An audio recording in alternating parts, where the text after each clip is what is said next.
Hey everybody, Seth and Kyle here to do another Destiny Tech review with you. So this is a deck that Seth and I really liked when we saw, or rather, we've been both inspired by Luminar's ability to try to find something that works, and this deck can work hard. Yeah. Seth coined it just a few seconds ago. Inspired guns. So you have Luminara as you're going to be one of your main characters here. The inspiring commander, of course. Exactly. And then you have two hired guns. I'm going to put them around her because they're following her. Entourage. Exactly. So just off the character dice alone, there's some pretty cool stuff that can happen. So the main reason that we were inspired to build around Luminara was her ability. So her special side says resolve one of your character dice, increasing the value by 2 or by 3 instead if it's a non-unique character. So, yeah. And these guys work perfectly with it because 2 resource sides, worse, you get 4 resources by resolving your special ability. Not bad. Yeah. And then all the damage on there is just like crazy high damage. We have 2 for 1 credit, 3 for 1 credit, and a disrupt. The disrupt isn't as keen, I guess, but the 2 damage sides, you can either do 5, 6 damage just by resolving 1 die, which won't get that very often. Yeah.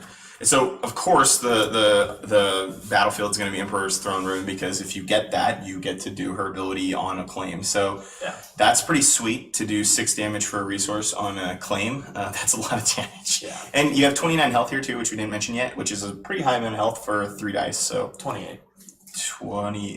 10. Yeah, you're right. 28. So 28 health. I was thinking 29 points is how much the total cost is. So this deck is super heavy into upgrades. Bear with us as we go through the upgrades.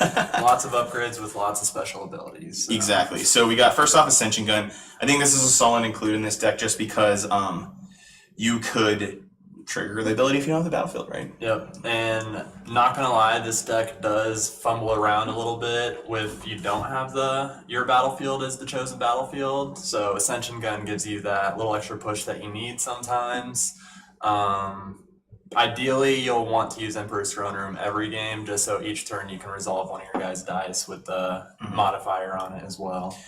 Yeah, and I actually like Ascension Gun as just a thing. So it's got 2 damage sides. It's got another focus, so focus is really nice in this deck. And 2 discards for a resource isn't terrible. I would probably never use that set if I could help it, but it's not that bad. Yeah. And the cool thing about Ascension Gun too is if you use its special ability, you get the claim ability, but you don't actually claim, so you still get actions after that. Heck yeah. And it's really nice sometimes too because your opponent might have something that you need to use for tech, so it lets you use theirs or yours. So if you do choose Emperor's Throne Room, Ascension Gun is still a thing. It's still something you can even trigger off Emperor's Throne Room, which is what you're going to see a lot here. So second upgrade is going to be Bowcaster. So Bowcaster is pretty legit, and you can afford it, which is awesome. You could roll out, get the 4 resources, and play Bowcaster in your first 3 actions. Like if you got it, or in your first 3 or 4 or 5 actions. That's awesome. Yeah. Redeploy on a hired gun is great because they're expendable-ish. Usually, honestly, I put it on Luminara since she's a bit of a lightning rod. That's and it's true. I assume she's going to die, so I might as well put the redeploy on her. And I've had a game where I was playing against, I want to say it was Vader 9s. All I had left was hired gun with a bowcaster, and he ended up coming through for me. So awesome. It was pretty legit. And so 2 damage or 4 damage in a resource. So this is a 10. You could deal 10 damage with a bowcaster on a hired gun with Luminar's ability, not in one action, but as a thing. Like you could possibly deal 10 damage in a turn with that, which is nuts. Even without Luminar, you could potentially do 7 damage in a turn. Which is still good. Yeah. Modified +3, that's a huge amount of damage. 2 disrupt, again, there's a lot of disrupt in this deck, which is weird because you wouldn't expect it because it's what it is, but you could disrupt, I guess. Yeah. And you got your special side, so that's really good against 4 dice decks. So get that special side, yo. Cunning is our next one. So 2 cost upgrade. The yellow character only, so this one cannot go on Luminar herself, but it lets you resolve a special ability on another special side card as if it were yours. So Cunning is solid on anything because you could use it.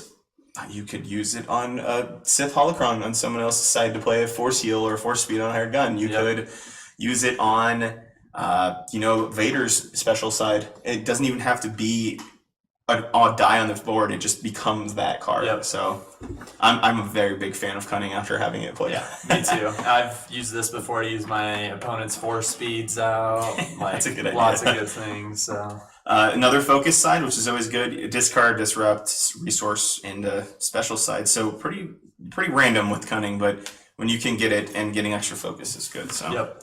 Then we got Force Seal. Force Seal, I think, is just purely meant to keep the hired guns alive, or keep anybody alive, really, I guess, if you have the money to.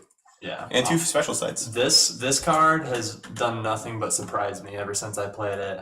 Like when I first saw it, I was like, "There's no way it's that good." But playing with it, like, it's incredible just how much damage you can mitigate with it, and then getting all the extra resources, which is nice. Not usually necessary, but just the accessibility is nice, and then.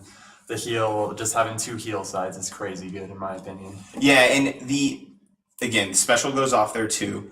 And I really like that it takes this deck from 28 to like 35 or 40 sometimes, depending on how often you can heal and how things can happen. So, blue character only, so you can only put on Luminara. But again, if you're, cunning into a Holocron, you can do some pretty crazy stuff. So, Force Speed is a pretty solid include in almost any deck where you can play it. Do additional actions and 3 special sides. So.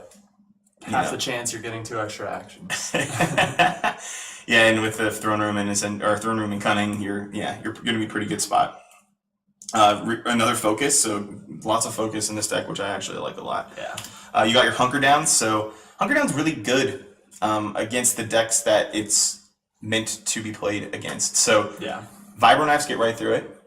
That sucks because Hunker Down's gone, but any other deck, you just basically get free shields all the time, which then pumps you up from like 35 to 45, or you can survive for a long time. So getting the right opening hand in this deck needs survivability to the max. So yeah, and there's a lot of stuff to kind of disrupt what your opponent's doing as well, but we'll get to that here in a bit with that. So. We got Jetpacks because Jetpack is good anytime you have at least 1 range symbol on any die. Yeah. I'm a big fan of Jetpacks. +2/+3 for nothing is good. Disrupt 2 shield side is nice. Yeah. And the special side again, more specials, more no problems, I guess. No. Remove a die showing melee damage and give an attached character 1 shield. So you don't have to do one to do the other. You remove melee damage, you give a shield, which is good. Yeah, and it seems like every time I play this deck, my opponents don't have any melee dice, so it's usually there just for an extra shield. This one and. So a lot of the special symbols in this deck that are on like weapons are actually appropriate. So like I wouldn't want 2 specials on Bowcaster, right? I wouldn't want 2 specials on Jetpack. I might want 2 specials on Ascension Gun, but I like that they're not just like Force Speed, where it's like 15 of the sides are specials. And okay, so our final one is going to be Second Chance. So they're obviously there to give you 50 to 60 health. Yeah. So and this was here originally when the ammo belt combo thing was still around, but with the rule change, decided to take the ammo belt out. But Second Chance was still good enough to leave in. So. And we did have Fast Hands in here at one point, or it was appropriate for this deck at one point. Fast Handsing Luminar's special side is pretty brutal, but I don't think it fits anymore because you don't necessarily need it to win. Yeah. Right. And I found this deck is a little bit slow on its actions. It'll take lots of actions in one turn, but not necessarily resolve anything too quickly. Mm-hmm. So Fast Hands is kind of counterproductive with that because you just want to try to resolve lots of dice at the same time, I found with this deck. Yeah. So so you want to kind of culminate into a big explosion instead of just try to do one. This deck certainly does that. Yeah, so we're going to go into supports next. So double dealing, actually pretty cool. If you're not getting what you need as far as resources go, double dealing is pretty sweet because of the amount of special sides here. So, or if you're like, wanting to roll hired guns and focusing hired guns out, you can still get some money. Infamous because Infamous. Yep. Ambush keyword's good. Yeah, and there's so many yellow cards in this deck, so... and then Play the Odds, which is actually an awesome card in this deck. I love this card. Since there's so many resource yellow sides, even in our supports and stuff like that, I think there's a few at least. Or upgrades, sorry. You can actually get some extra money and then play to recoup the cost of the thing you just played, or to I don't know, rerolling your dice is pretty good anyway. So an active reroll every turn or 2 rerolls every turn, and then maybe getting money could be cool. Because what's not in this deck that could be, I think, is bait and switch because there's so many resource sides. I think it's a villain card only. Oh, so yeah, that's right. It doesn't make sense to me because it's got some Jedi sneaking up on some dude, and I'm like, is that the evil Jedi? And then you said the other day maybe the guy in the front is the one that's bait and switching, and I was like, whoa, my god, I didn't think about that. So you got those 5. You could probably fit another Infamous in if you wanted to take out one of the other events. If you want to see it more often or ambush more, I think that's kind of your prerogative here. Again, I think you mostly would ambush just to try to play another upgrade or maybe like controlled dice or something like that. So because you want to like build and then explode. So yeah. This deck actually might be able to play Unplanned Explosion because of the sides, because you got like 3s, right? And then 4s on the bowcasters and 2s and 3s on the other stuff. So you actually might have legitimate maybe like a one of planned explosion. Yeah. Caution, I think this is awesome because if you have jank on Luminara or like jank on one of your dudes you can't play, you get a bunch of shields. So yeah, and it's a free event too, yeah, which is crazy good. Yep, and so Caution can be pretty cool. Of course, we have Electroshock because there's at least one yellow character in the deck, and yellow, it's a pretty solid removal card. I've been finding Electroshock has just been frustrating me lately because everyone seems to be rolling like 3 or higher. Like Anakin has 3 or higher. Like you can't remove like most rocket launchers. Like they always seem to be rolling the sides I can't remove. And nowadays they're printing all these dice with like 3, 4, 5 sides. Yeah. Friends in Low Places. I love this card because it gives you information. Yep. And you get to discard one that's 1 or less. And as you can see, most events are mostly 1 or less, except for this next one, which I haven't played yet, but Seth claims is amazing. Is the bee's knees. I don't know if anyone's played Magic, but there's a card called Fact or Fiction, which is similar to this one. This one reads, spot a blue character, force opponents split their dice pool into 2 groups of any dice or any size, and then you choose one or remove all dice from it.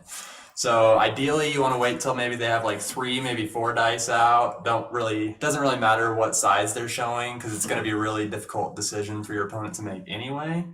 And I've had a lot of times where I just take away, they have like 1 damage, 3 sides, 3 blank sides. And I'll take away the 3 blank sides so they can't re-roll, and then their turn's basically just done. Exactly. So I always underestimated because of that. And I was like, well, I didn't get rid of the damage, but you're like, but you got rid of 3 dice for 2 money, which is like the best econ removal in the game, right? Yep. And so this card, for 2 reasons, is great. People aren't playing it, so people don't know how to play against it. So they don't know how to split dice very well.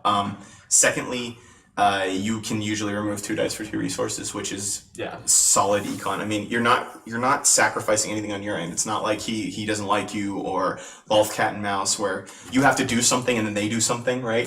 This is straight up just take away your opponent's dice. And so I just got goosebumps talking about it. I really want to play Mind Trick. So like Mind Trick seems cool, and I think maybe I did Mind Trick against you, but you have the money in this deck. You have money in this deck. Like, if there was a win condition for money, this deck would probably hit it. Like, it's ridiculous. And then finally, 1 shoot first, because what's more annoying than getting to resolve and remove a die at the same time? Especially if it's like one of those guys or a bowcaster 4 side. Like, there's some pretty cool, I don't know, there's just so much stuff you can do with this stuff. So let's put these guys out and we'll talk about like games and weaknesses and stuff. So obviously one weakness is going to be what we talked about before.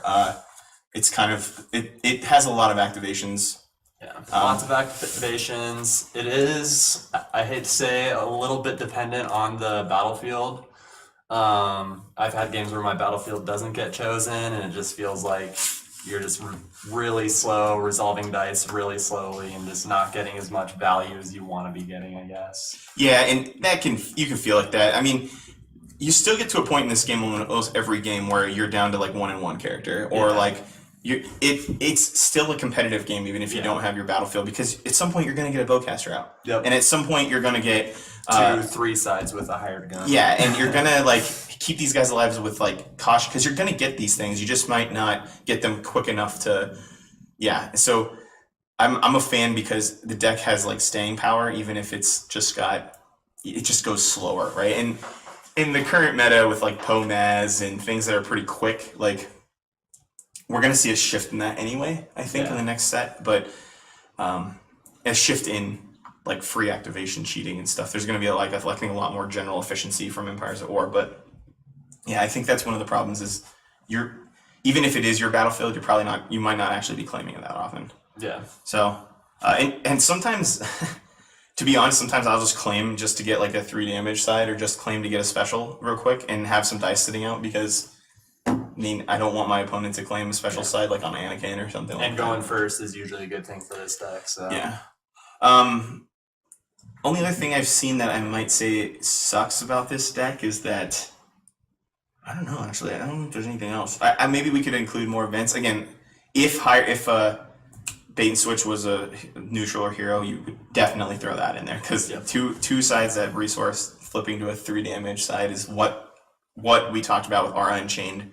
That is something that it wins games. So, but I have dealt 14 damage with this deck before on a Tabletop Simulator, so it is cool. Like if you have I had two bowcasters, jetpack, and on a hired gun side, and it wasn't even with Luminar's ability. It was all in one action. It was like 3, 4, 5, 3, 8, and like 2 or 3 from the thing. And so that's an auto kill on almost any character. Like that's any 10 health or lower character is like with 3 shields is an auto kill. Like that's crazy. Yeah, I've had games where one turn I do something like 7 damage in one turn, and then the next turn I'll have like a 10, 12 damage turn, and just that much efficiency and damage like consistently is just crazy good. Especially being able to do it back-to-back turns and deal. If you could do it like 30 points over 3 turns, like there's no reason you shouldn't win the game. That's why Pomez wins, is because you could do things like double claim for 8, and like you can do that kind of stuff that just deals a bunch of damage all at once. So yeah. All right, let's talk about good opening hand. I'm already going to pick this because I think that's a starter. Force speed, I think, is an obvious one too. Yeah, because it's 0 cost, so you got those 2. That'd be great. I would probably do something like play the odds. Yeah, I think the extra rerolls this early is pretty necessary. Mm-hmm. I'm definitely thinking. I like Electroshock, just because having one is nice. I don't like it still costs 1, but it's better to have it than not. Yeah, and then from here you could basically go anything else. Yeah, you could get any 1 card. I'd probably choose another like upgrade with a special ability. Yeah, I was thinking maybe Hunker Down just to get some shields to start going, because you don't have any other shield cards here right now. Yeah. You could throw a second chance on real quick, but you probably might not have enough money for that. That's why Hunker Down's a good option.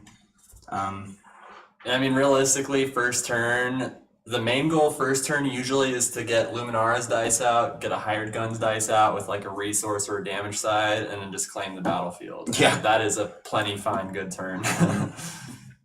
And so, to be clear, you are only rolling 1 of Luminara's dice. That's why you kind of have a lot of cards in here that can trigger that ability. So that might be one of the downsides we missed, is that it does only have 1 Luminara side. But again, 3 damage for 1 resource isn't hard when you're getting 2 to 4 resources a turn. So I think any 5th card would be fine here. Like if you saw those 4, I don't think you even care what the 5th card is. No, you're I don't probably think pitching you it to roll dice. Because you're throwing cunning on a hired gun. You're throwing. I would say it would be higher Hunker Down, just so you could protect the guy who has cunning, maybe. Yeah. So you could be like, boom, boom, free, play the cunning, like Hunker Down, roll out a hired gun, roll out Luminara, get a bunch of money, get some damage, and then this guy, if you don't roll the right dice there.